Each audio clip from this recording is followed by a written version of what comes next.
Thank you. Good evening to all of you.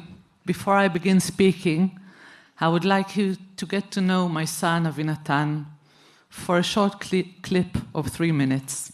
Please.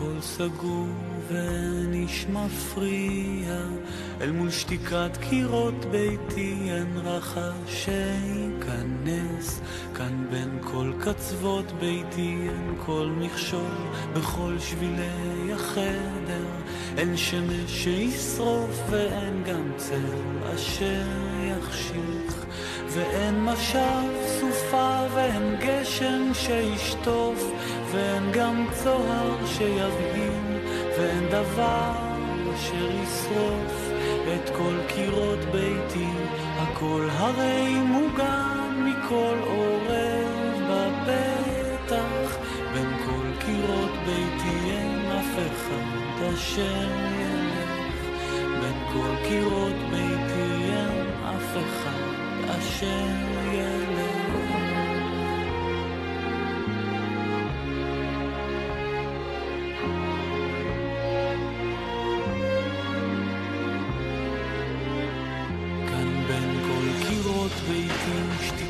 גדולה, אפורה ומנחמת אל מול אימת הרחוב וילון מוסק ואור הנר כאן בין כל קצוות ביתי יש זיכרון נכתב תחת דלת ואין כל אשר קורה ואין לו כל עונה ואין משל סופה ואין גשם שישטוף ואין גם צוהר שיבהיל ואין דבר אשר ישרוף את כל קירות ביתי הכל הרי מוגן מכל עורב בפתח בין כל קירות ביתי אין אף אחד אשר ילך ואין כאב שישאר כי כל קירות ביתי הם לא ומנחם ואין כתמים של דם וחבלות שריטות בלב הכל הרי מכתב מראש אתה יודע בין כל קירות ביתי אין פרח שינבול בטרם עת בין כל קירות ביתי אין פרח שינבול בטרם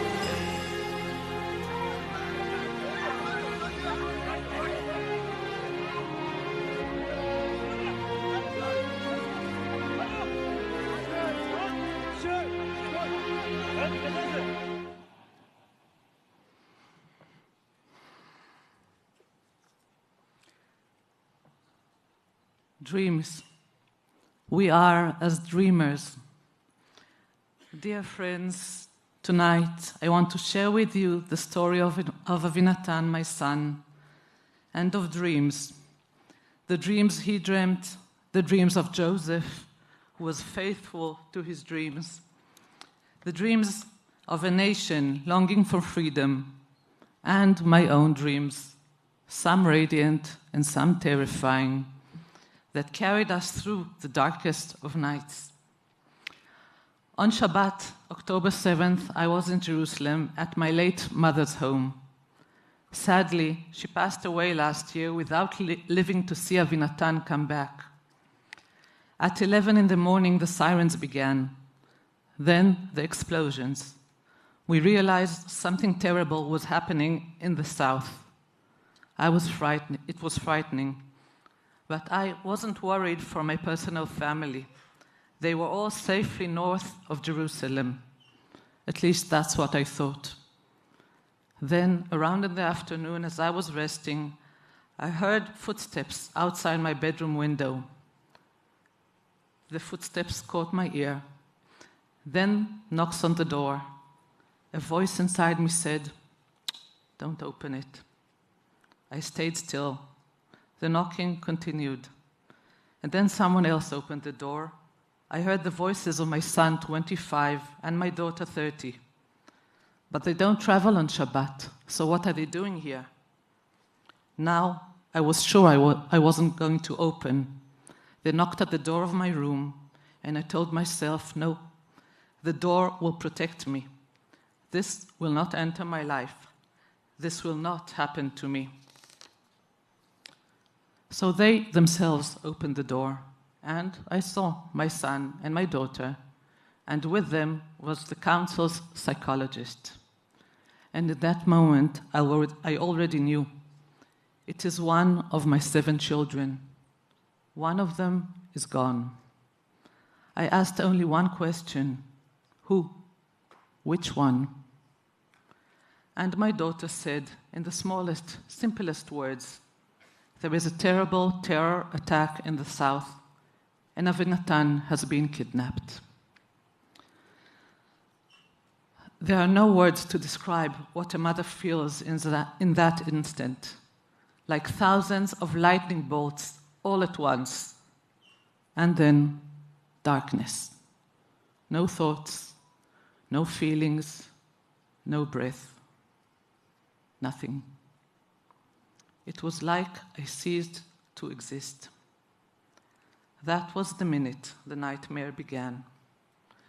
For 3 long months, we heard nothing, no information, no clue.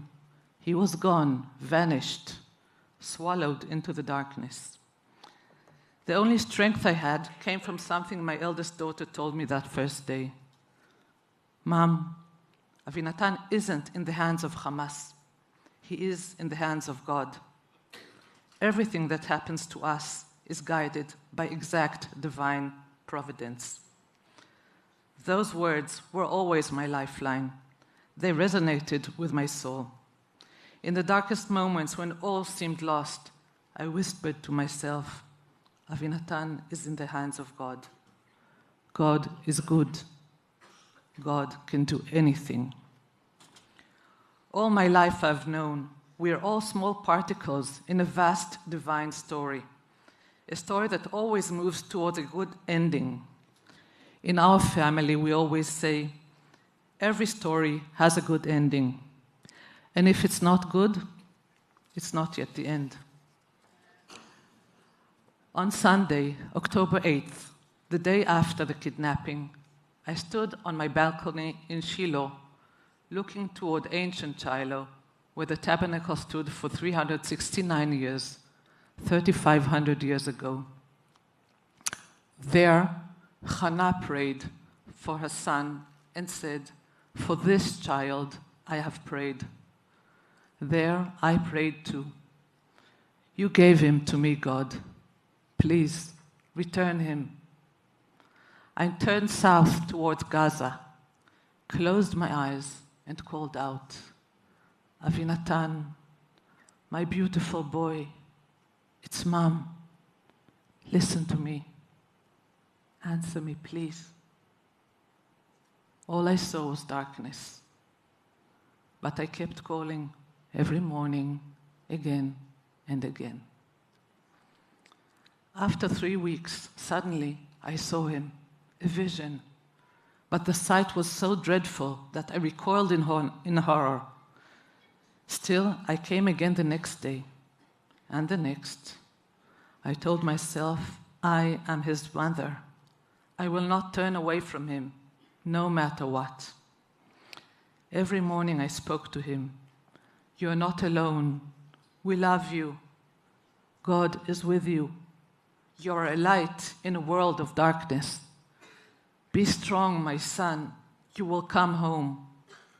Every day I sent him angels, angels of light, faith, and strength. And then one morning, I saw him standing. Then later, a few days later, wearing a talit and tefillin. I knew it wasn't physical, it couldn't be. But to me it meant he had found his inner light again, his connection to God. I wept with joy. Then I said to him, Avinush, if you're already so strong, then please turn towards me. Look at me. And immediately he did. He came closer and closer until he reached me and we hugged. That hug stayed with me until the day it became real.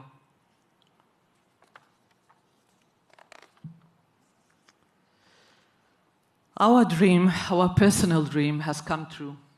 And in the most miraculous way, Avinatan has returned home. Though thin and pale, he returned sharp, strong, and joyful. Though he spent 2 long years surrounded only by hatred and cruelty, he returned radiant with love, tenderness, and hope. Last Thursday, my youngest daughter wrote in our family group, "Last night, I dreamed that Avinatan came back. He was calm and sweet, and everyone was happy.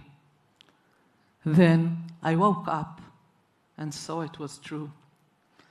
So sudden, so sharp, that looking back, it all seems like a dream, a terrible dream. Did it really happen?" During those 2 years, I found deep guidance in the stories of Jacob and Joseph. Now I understand on my own flesh what it means for a child to disappear for 22 years, leaving no trace. Avinatan too met Joseph in the depth of the pit.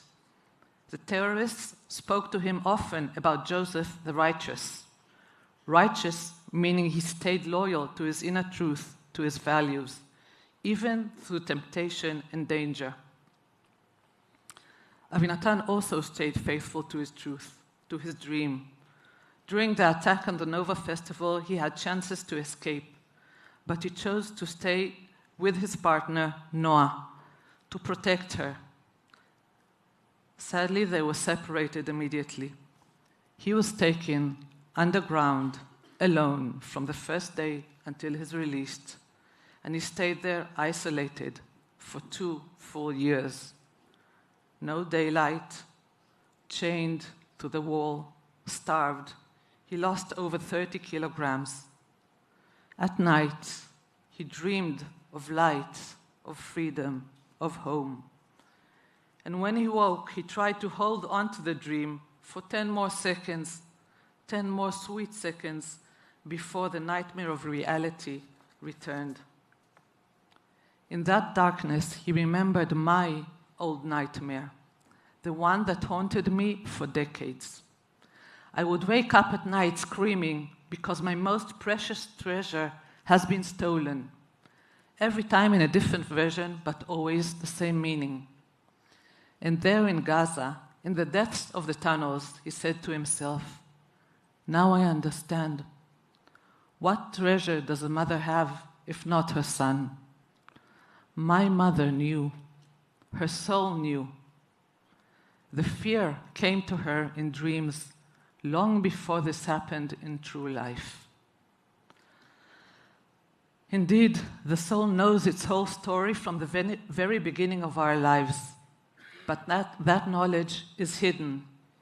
Sometimes it whispers to us in feelings, a vision, a dream. Our dream, our personal dream, has come true. Avinatan returned home, thin and pale, yet sharp, strong, and joyful. Though for 2 long years he was surrounded by hatred and cruelty, he returned radiant with love, tenderness, and hope. A song of ascents. When the Lord restored the fortunes of Zion, we are like dreamers. Today, our mouths are filled with laughter, our tongues with songs of joy. Today is said in the nations, the Lord has done great things for them. The Lord has done great things for us, and we are filled with joy. And yet, our joy is not complete. There are still hostages to bring home, families in pain, the bereaved carrying the weight of loss, thousands of wounded fighting daily battles. And there is still evil to defeat for the sake of the entire free world. And above all, through the pain, a quiet voice within us whispers, "This is not the end of the story." Now is the time to fulfill the deepest dream of our people, the dream God gave us through the Torah and the prophets, to build a nation of truth and justice, a kingdom of priests and a holy people in the radiant light of the prophet's vision, a light unto the nations, leading all humanity toward the end of hatred, the end of violence and jealousy, toward a world of love, of harmony, and of light. Avinatan Or, his name meaning in Hebrew, our Father in heaven has given us light. You won the battle of your life. Now let us spread that light. Let us redeem the world together.